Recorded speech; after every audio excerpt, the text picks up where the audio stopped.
Good morning, guys, and welcome to the Camp Financial Stock Market Update. So let's jump right in. First thing we'll talk about is the quick hit, I guess, to the Nasdaq, to the tech stocks on Friday, and continued into Monday, and it looks like it's starting to turn back around already. And actually, um,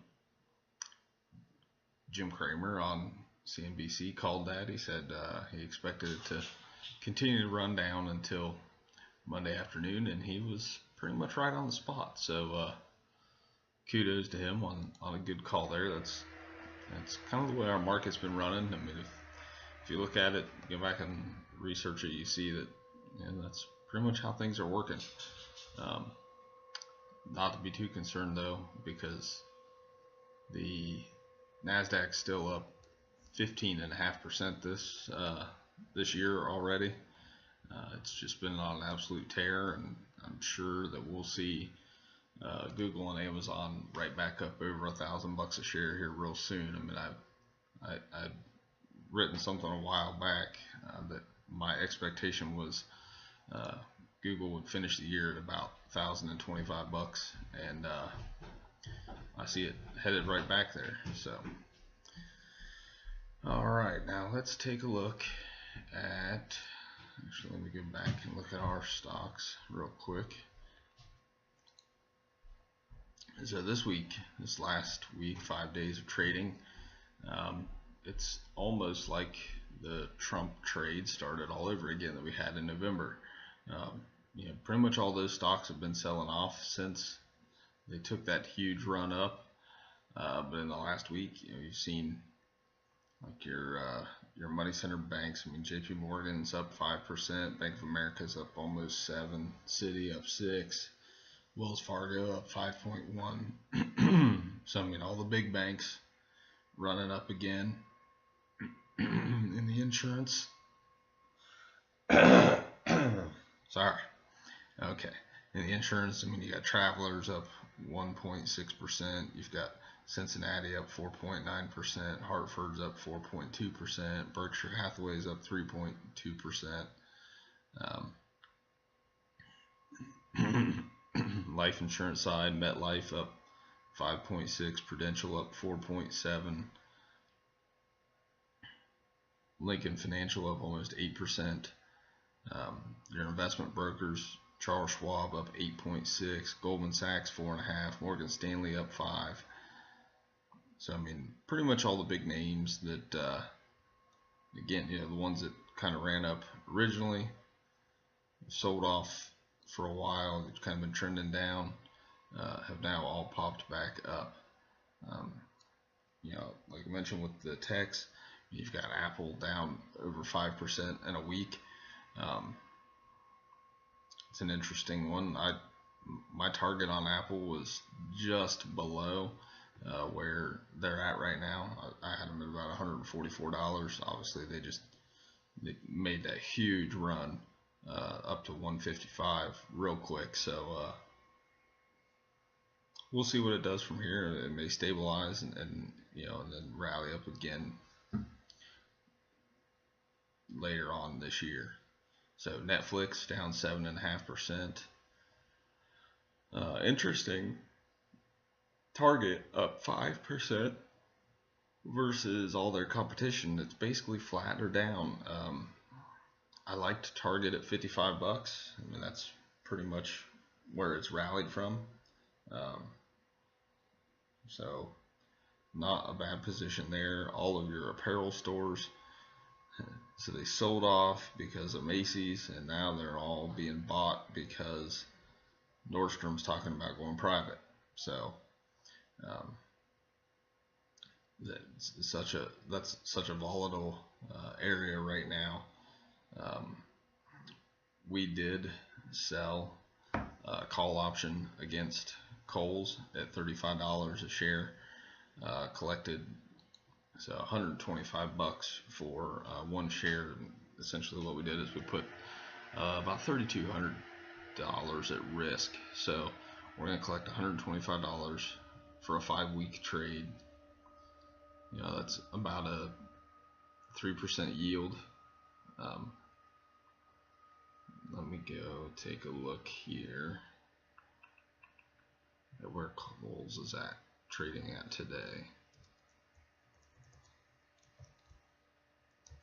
Trying to figure out which one is going to be the fastest running website here. So,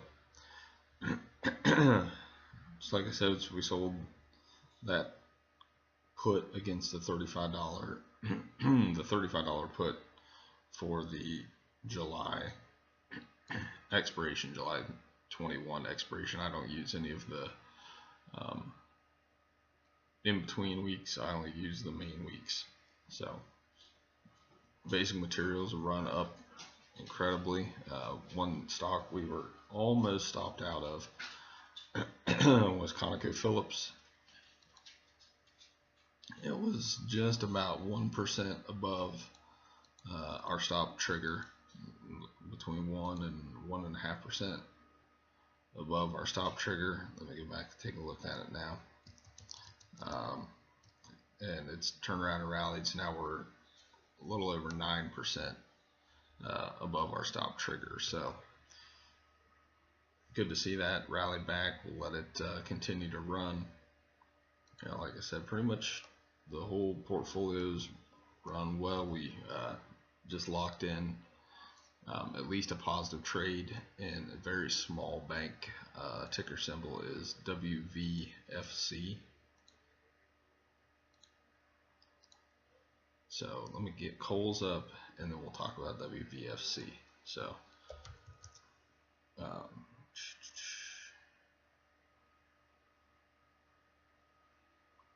Kohl's is trading at $38.04 a share right now.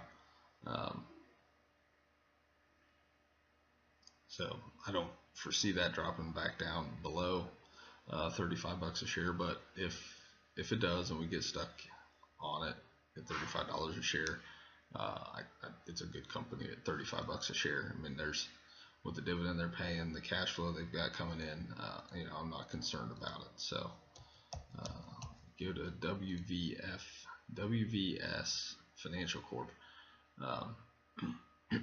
Small bank, really thinly traded. I mean, not really one that I would recommend for a lot of people, but it's gonna pay. It pays about a 1.5% dividend, and with the recent trade, put us in a positive position. So we'll start to tighten our stop on that, so that going forward we'll lock in our profits on that one. So see if there's any other ones we want to talk about. I mentioned, or I don't know if I said anything about it on the video, but I know that I posted about it, that VAC, Marriott Vacations Worldwide, so that's one that we recently, let's take a look. So we've been tightening our stop on it, and while we've been tightening, the stock's been continuing to, it's turned back around and started to run back up toward its all-time high. So we took profits on it, on partial profits. So we pulled out about a fourth of our original investment. We've left actually not even a fourth. So we pulled out $500 and some out of our original $2,000 investment, and we're going to let the rest run, let it continue to go from here. But it's I mean, it had gotten to the point that it was outsized in our portfolio based on our percentages that we wanted to use. So we had to get out of a piece of it. So back over, take a look. So basic materials, they've been running up again, and most of your biotechs have been very interesting. You've got Alexion up 6.5%, but you've got some of the others down 3-4%. So it looks like right now we're kind of ticking into what's considered a stock picker's market, where you're looking to buy the right companies at the right prices and let them go. Um, you can definitely still profit in this market. I think maybe the pops to all-time highs are starting to slow down, but we'll see. So that is going to be it for today. We'll jump back in and kind of go over what's going on in our full trades. I don't know if I mentioned yet, but we reopened a position in Compass Diversified at 16 bucks a share. Actually, we bought it at 16.15 last week.